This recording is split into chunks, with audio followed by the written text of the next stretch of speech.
Hi guys, welcome to my channel. So before we get started, make sure to hit that like button, also subscribe to my channel.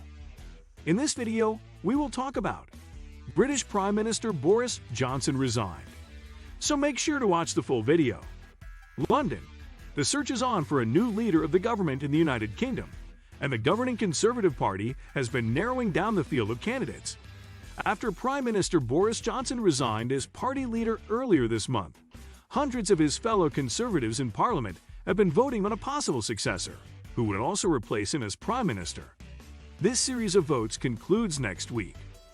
Once only two contenders remain, grassroots members of the Conservative Party across the country will have the opportunity to vote.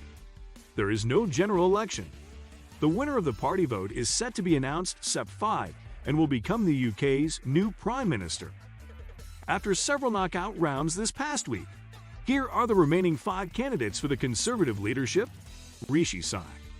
Starting in 2020, Sunak served as Chancellor of the Exchequer, Britain's second most senior political office, overseeing the Treasury.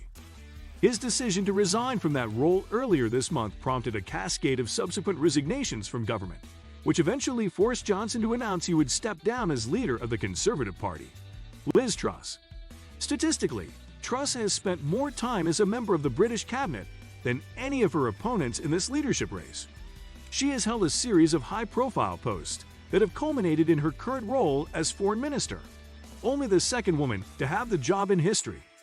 She grew up in England and Scotland and studied at Oxford University, majoring in the most traditional of subjects for Britain's political elite: politics, philosophy, and economics.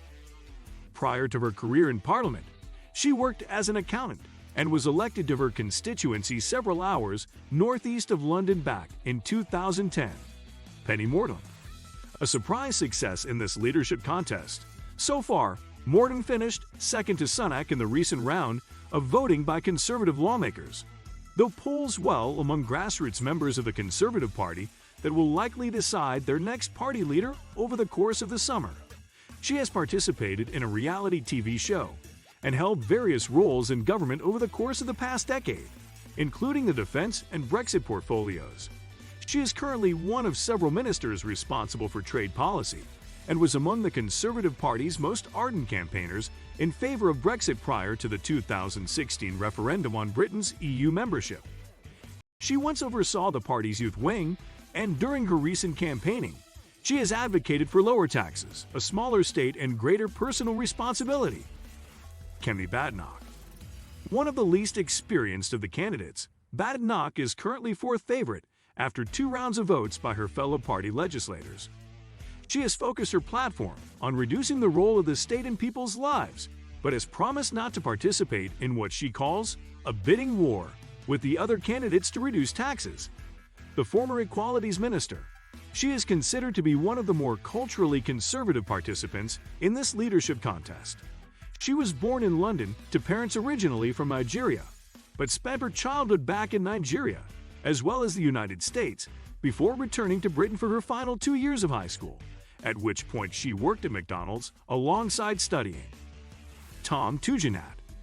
A military veteran without previous experience as a government minister, Tugendhat has advocated increased defense spending and is currently the chair of the British Parliament's Foreign Affairs Committee.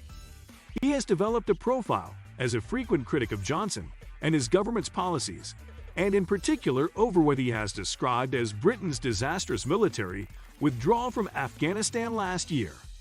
He has studied Arabic in Yemen, worked in Lebanon, and attended Cambridge University as a graduate student focused on Islam.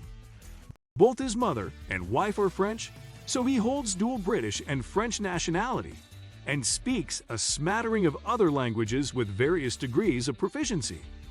He was instrumental in the campaign to persuade the British government to ban Huawei, the Chinese company, from having any involvement in the country's 5G mobile networks, and was sanctioned by China. What do you think of our video? Let me know in the comment section below. If you enjoyed this video, make sure to hit that like button. Also subscribe to our channel before you go. Thank you for watching.